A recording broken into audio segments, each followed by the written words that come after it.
Ladies and gentlemen, welcome to another installment of The Wave Show. I'm your host, the one and only, a.k.a. Frenchy. Today live in studio, we have Tommy Bunz, a.k.a. Noire Noire. How's it going, brother? Doing great, man. Thanks for having me. Well, thanks for having you. I heard a lot of great things about the show. I'm excited to be here. Well, thanks for coming in. It was hard to get you here. Now you're finally here. Yeah. My assistant had to give me the runaround, but you know, we made it here. It's a blessing to be here, for sure. Yeah, and I'm glad to actually have you here. Yeah. So they gotta even know where to start. Entrepreneur, serial entrepreneur, mentor, former basketball star. Like, you've done a lot in your time. Tell me something. Like where'd you go to school? Where'd you grow up? Like, what area? Like. Yeah, well, first I grew up in Rexdale, in Toronto, in Humberline, a place that's like, we call it the Twin Towers of Rexdale. But my parents are from Ghana, so they migrated here like in the late 70s, early 80s. Nice. And originally they moved to like the Jane area and Chalk Farm, and then from there we kind of moved on to the west end of Rexdale, and then from there I was kind of like born into a family where my bigger brother was like a super athlete, and my older cousins all played sports. So I was always like the little brother or the little cousin running around behind my older brothers and cousins trying to do what they do. And kind of from there I had my ambition to kind of be better than everybody. And from there I kind of started my drive, and I picked up a lot of different things from sports to at the music house. My dad had a bunch of records, and my father's a Black Panther. We had parties all the time in my house. And my uncles from DC lived with me, so I picked up a lot of stuff at a young age, and I think that's where my drive came to be successful and kind of be competitive with everything I do. How did the basketball come in? Because I knew that was a big thing for you. I heard a lot about you with the whole basketball situation. Like, how did that come in? Like, what age did you really take basketball seriously and say, "Yo, this is"? Well, I think to take it seriously, I was about 10 years old. My brother, I do everything in increments of how old my brother was, because my brother was like about 13, going into like I think 9th grade or like 8th grade, and I was still in going to middle school. And at that time, I started seeing guys getting bigger and stronger, and I was still really, really small, but I always wanted to play with the older guys. And I remember going into the gym one day, and there's guys my age, and they're pretty good. I'm like, hold on, why am I not as good as these guys? And that day kind of drove me to kind of be super competitive and kind of drive my game to a next level. So it started in Rexdale and Humberline, and kind of evolved from there. When I went to high school at Marion Academy, and at Father Antwi car, and my goal was to always be the best player in Canada. Yeah. Even when I was in 8th grade, I'm going to be the best player in Canada. I told myself that every day. When you say Father Henry Carr touches a soft spot, and also when you say Marion Academy touches a soft spot, because in high school I ran track and field, and I don't know if you know this gentleman, really great guy, super athlete, gentleman by the name of Ken Antwi. Yeah, shout out to Ken. He held the Antwi name down right, man. So shout out to him. Yeah. That's one of my guys. And to touch on that, Marion Academy was a real fundamental part of my life, because when I went in there, I went there in 9th grade. I was supposed to go to West Humber. Yeah. I didn't go to Catholic school originally in high school, and for middle school, so I was supposed to go to West Humber. Right. And then from there, my parents wanted me to kind of straighten up. So they wanted me to go to school to wear a uniform. Right. So I went to Marion Academy, and I was terrified, because I didn't even know they had a basketball team. And they only had one team at the time, and it was a senior team. I'm like, I'm in grade 9. How can I make the senior team? So I mean, I went to try out for the team. I'm like, there's no way, shape, or form I can't play basketball for the whole year. So I ended up making the team, and I had great mentors. I mean, Jerome, St. Maria, Leon, Terrence, a bunch of guys, Alvin, Vinny, just took me under their wing. As a kid in grade 9, and just told me, gave me all the confidence in the world, like, you're going to be great one day. And, you know, from there kind of spawned off. So I had the experience ahead of time. If you're in grade 9 playing against grade 12 and OEC guys, St. Mike's, the Mother Teresa, the John Vanier's, imagine you get to grade 10 and 11. So I had the advantage already. Right. So by the time I got to grade 10 and 11, it was already over. I already played against grown men. You know, so in those days, high school basketball was grown men. Like they're 18, 19, 17 when they're seniors. So that gave me the advantage over everybody. Because when you look at the pictures of like old high school grads and stuff, they all look older, much bigger back in the day versus now, right? They look like kids, right? Right. You know, you mentioned Humberline, a lot of activity out in the West. I grew up in Scarborough. Okay. You've reached a lot of great pinnacles in your life. Like you've attained a lot in your life. What was the struggle like with like gang violence, man them on the block, but you stayed focused and have to go into school and taking your studies, right? Because you know, for you to travel to go to the States and play, SATs have to be up to speed. Right. You know what I mean? Physical up to speed. How was the conditioning with that? Well, it was difficult to begin with, man. It was tough. I wasn't really the best kid in terms of listening to my parents. I was being disobedient as well. Like I was still running around in the streets, running around with my friends. We wasn't doing bad things. We're just being kids and being teenagers and living that kind of lifestyle where we're just causing mischief sometimes. And there's a couple incidents that happened that kind of woke me up, like a minor jail incident or a minor incident where we're getting arrested and things like that. Then I started seeing some of my friends go to jail at a young age and getting caught up in that street life. So I kind of like woke up one day like, you know what, I'm gonna give it my all in basketball, and I'm gonna see what happens. And I remember that day, it was the day when Georgetown played against Syracuse, and I watched Allen Iverson for the first time. Right. And they told me that Allen Iverson had been in jail before. Right. And he just came out of jail, and John Thompson gave him an opportunity to play, and he was like the best player. I remember he was wearing the, I think, 12 Jordans with the half-cut sleeves, with the gray uniform. Like, yo, I need to be that. And that kind of drove me from there. Wow. So, like, in terms of, like, keeping yourself on that straight and narrow, you know what I mean? With everything that's going on around you. I'm pretty sure you had really close friends to you. You may have lost a few close ones while you're coming up. What was that main, well, like, what age did you realize that, hey, you know what, like, I can't, like, my friends have to respect the journey that I'm on, and I gotta stay like laser focused to my goal. What grade was that? Grade 11, 12? It's hard to explain exactly what grade it was, because I wasn't just a basketball player at that time. Like, I had a lot of charisma, so it's like, whether it's basketball, whether it's dancing in a party, whether it's rapping, whether it's whatever. So I kind of adapted to everything I did. Like, I was able to code switch. Like, after games, I'd hang out with my boys. But then after I hang out with my boys, I'm going to another practice. Then I'm going to the studio to rap, or whatever the case may be. So my main focus was always trying to be the best in everything. And I think that kind of drove me to kind of propel everything. Like, I wanted to be the best in everything I did, regardless. I'm competitive. If I see somebody can do something, I'm going to try to do it better. I remember the first day I couldn't do the healing toe. And my friend, LV, I'm not going to say his name, is the healing toe king. I waited every single day for this guy to practice with him to do the healing toe. And you got it down packed. Got it down packed. There's just one thing, like, in my mind, okay, cool. I want to get this down packed. Everything I did, I was like that. So when you were younger, like right about before you break through to go to the States, like, what was the first university or college to send you a letter, like, interested in you? Yeah, you know what? That's crazy. It's a crazy story. So when I was grade 10 going to grade 11, Coach Melnick, who's coaching at CW Jeffries, was the Toronto All-Star coach at the time. I made a Toronto All-Star team for the first ever time, and they actually put me on a position. I mean, it made me play the power forward. I'm a point guard. But it was going to be my first time ever going on a trip to America. I was going to go to Niagara to play a tournament. My parents wouldn't let me go, because they said my grades weren't good, or I was causing trouble. So I acted like I was going to do the laundry. I put my basketball clothes in the laundry bag, and I was living in Humberland. I went downstairs with my stuff, and I told my brother to hold it down. Told my sister, don't say nothing. And I went down, and I jumped in the car, and I went with these guys to Niagara for 3 days. So on the second day, there was the cops were calling looking for Coach Melnick and me. Like, this guy's missing. So by that time, I'm already in Niagara. But I'm already in Niagara at this time. Like, okay, cool. Coach, guess what? Next game, because I'm going to get in trouble when I get home, I have to come back with the MVP. If I don't get MVP, I'm never going to play basketball again in my life. We're playing against the best team in, like, Detroit. And I remember this. So we played against the best team in Detroit in the finals, and they were destroying us. Going into the fourth quarter, losing by like 15. I said, Coach, I can't play the four no more. You got to put me at the point. Put me at the point guard. I scored like 30 points in the fourth quarter. We beat them out like 48 points, and I came back with an actual letter. So when I came back with a letter from Niagara University, the school that was at, my parents went from going to beat me to like, hold on, what is this about? This is kind of said university. I'm like, yeah, I'm telling you, I'm pretty good. They never seen me play before in their life. And that kind of like opened their eyes. Okay, don't do stuff like that no more. You don't take basketball serious, do your schoolwork right. And that's a real story, man. Coach Melnick could tell you. Never heard of that before. Like, like my cousin, Delando Hawthorne. Shout out to Delando. I know which part you are in the world right now. He went to McGill University, and he was an academic All-Canadian. Finished with a 3.8 GPA, and he was supposed to go to Stanford on a partial scholarship. And they met a guy, I think it's Tommy something. I'm not sure exactly what his name was, but he was from the States. Color played a decision with who actually finally got the scholarship. He ended up, I don't want to say settling, but he ended up going to McGill University. He was in McGill Redmond, did pretty well there. So in terms of like the whole scholarship situation and people coming out from the States playing tapes of schools, I'm pretty sure you had like a lot of options at the end. So did you end up choosing to go to Niagara, or? No, Niagara was just a start. After that tournament, I remember coming back home. It was the beginning of the summer. And everyone was like calling my house phone.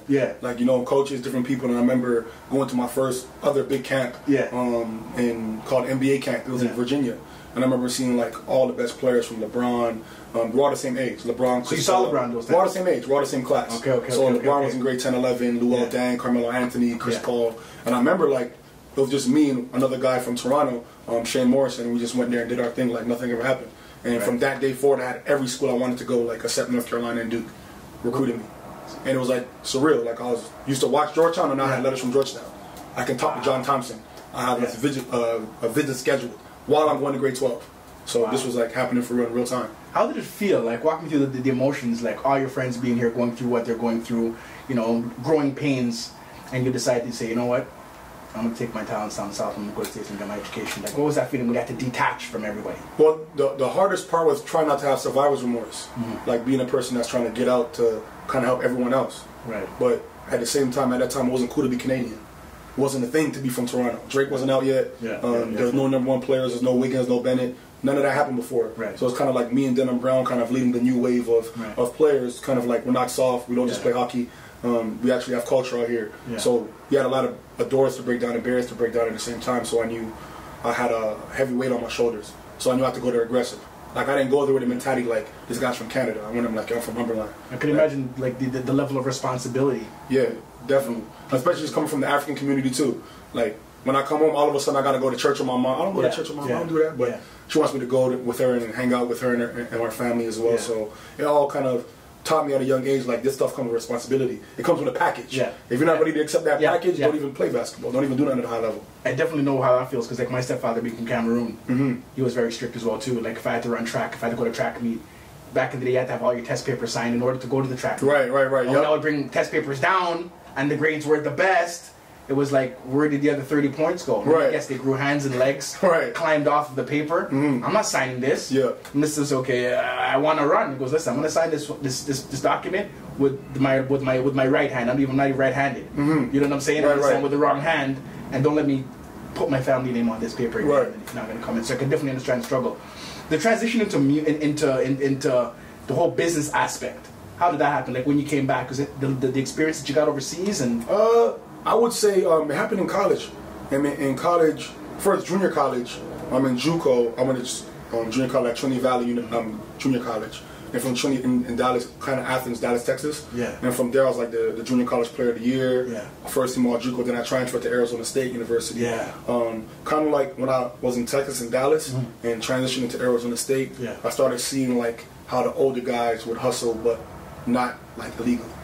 They'll be always on the corner selling T-shirts, selling CDs, making stuff happen, talking about what they got coming up next. And I picked up on that quick because I'm a fast learner. So I used to be like hanging out with older guys when I was out there. I wasn't hanging out with my teammates. I was hanging out with guys that are like in business. Maybe not in the Fortune 500 companies, but they're in business like in the street and not illegally, but like selling T-shirts, selling juice, selling water, selling food. I always gravitated to those guys. So I picked up that fast. So like, you know what? I'm going to figure something out that I can do to kind of be a businessman, and I wanted to start my own brand. I always loved fashion, so that's where it came from. Like, I'm gonna start something that represents myself and the city. And that's when I started the Noire Noire T-Dot logo.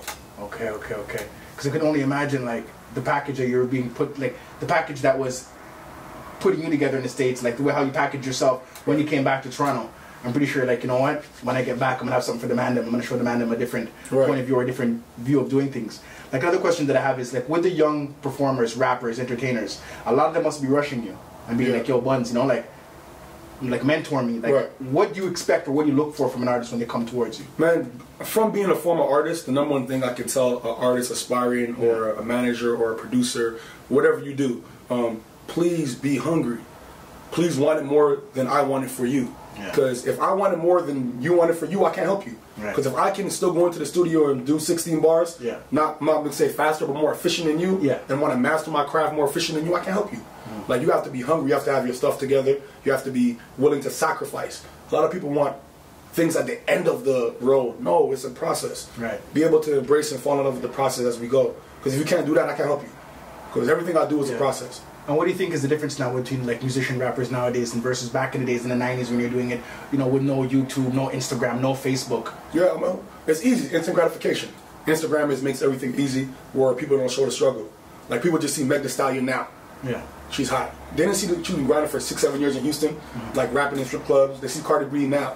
They didn't know that she was rapping in Brooklyn and in the hood. They see everything now, so they want that now. They don't want to go through the struggle. They want to go through the steps. They want to take the elevator to success when people are walking up the stairs. So that's the biggest thing, instant gratification. No one wants to wait for it. And I find that we live in a microwave society. Everybody wants everything done now. Right now.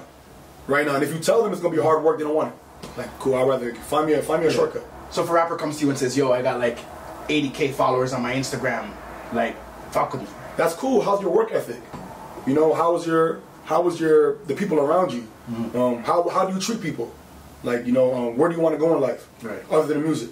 Because music is not just music, it's music business. How savvy are you with the business? Are you going to be able to go on tour and maintain a healthy life? Are you going to go on tour and be able to go to different stops in different cities and do media and still perform and not get caught up in the wrong things? This all comes with the package.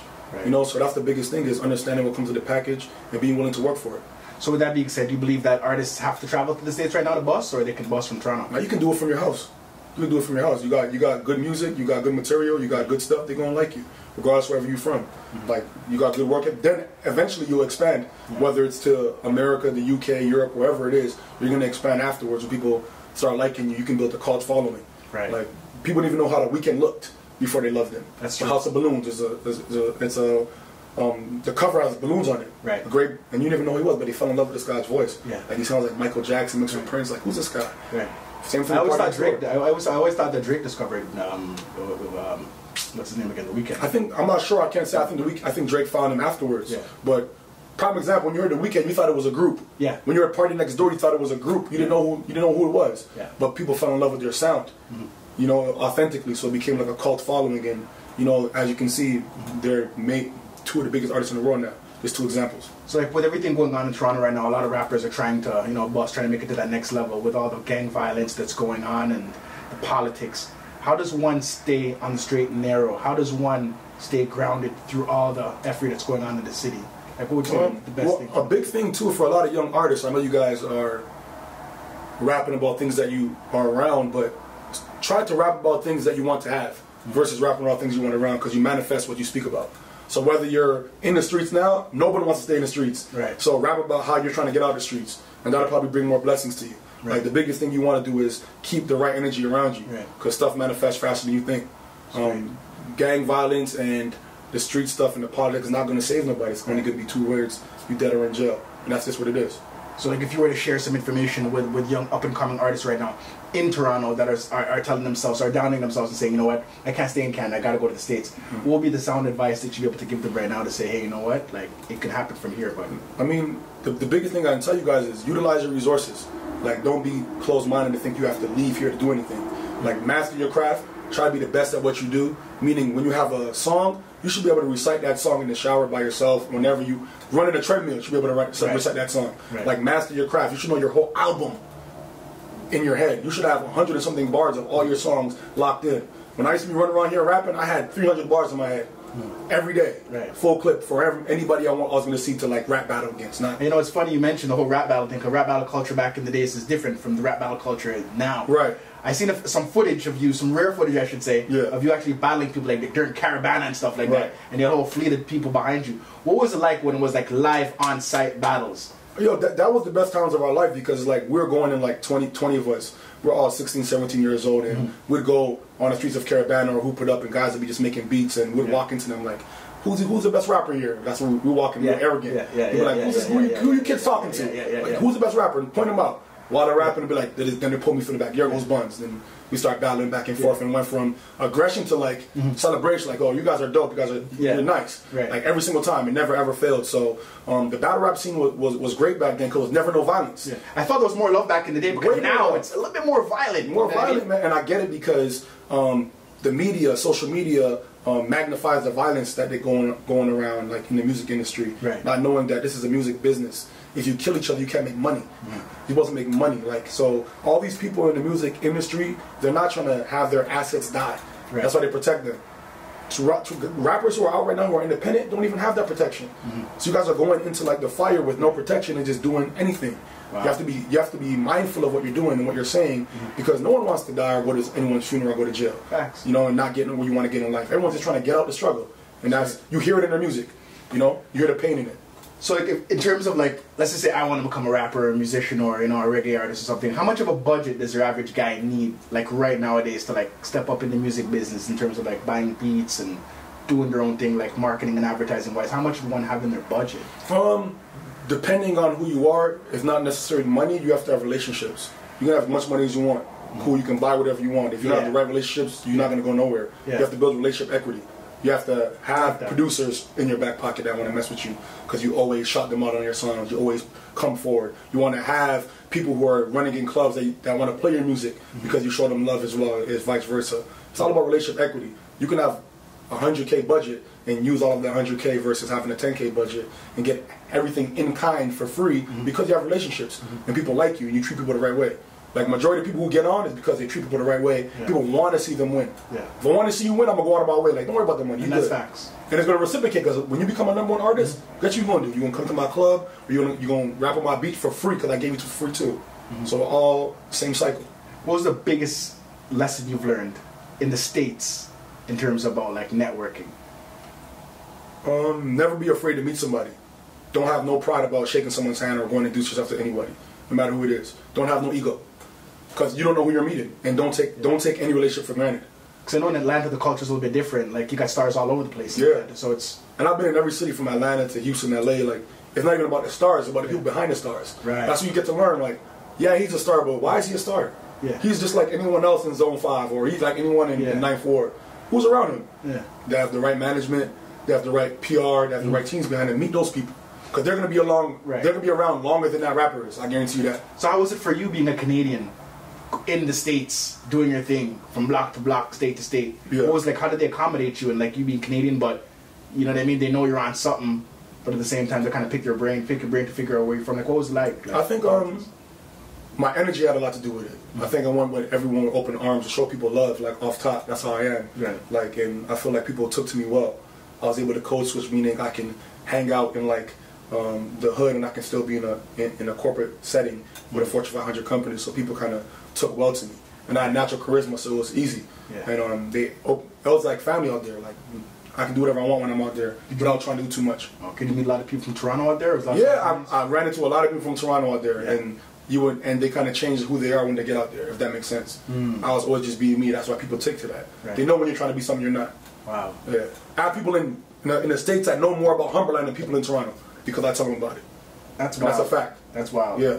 Like, so, like, one piece of advice, like, given to somebody, like, breaking into the business right now, do you believe that they have to consistently shout out Toronto or have Toronto in their raps to, like, you know, pay homage to Toronto? Or do you believe that, like, once you make it and you get on to a certain extent, you could just talk about American politics and stuff like that? I feel like when your music is good enough, you don't really have to just shout out one part of the world. Because, you know, you want your energy to be, like, omnipresent, or you want your energy to be ubiquitous. You want to be in one spot. So you want to just come to that place where, like, you know what, here's where I'm from, but I'm bigger than just where I'm from. Yeah. If you're trying to be a world, if you want to just rap for your hood, you can do that. Yeah. That's cool. But if you want to be a worldwide artist, you have to come out there with the mentality like, yo, I want my music to touch everyone. I want my energy to touch everyone. Nice. Yeah. We have a little game that we play here at the Wave Show. This basically, I throw out a few words. I want to throw out these few words. You say the first thing that comes to your mind. Okay. So the first word I'm going to throw out is gang. Violence. Second word or phrase I'm going to say is we love hip hop. Ricky Dredd. All right. If I say salvation. Army. If I say Africa. Ghana. If I say the Wave Show. Big time. Love that, man. Thanks for coming into the studios today. Ladies and gentlemen, that was another installment of the Wave Show. Thank you for tuning in. Bunz, was great having you, man. Thank you guys for having me, man. Thanks a lot, brother. If you're not wavy, you're not nothing, man. You own a business in the city? Come to the Wave Show. No time a Big Willie? Come to the Wave Show. You think you got flows? Come to the Wave Show. You think you got jokes? Come to the Wave Show. You got a message for the people? Come to the Wave Show. You could be black, white, red, blue. Come to the Wave Show. It's all love, we wanna meet you. Come to the Wave Show. Come to the Wave Show. Come to the Wave Show.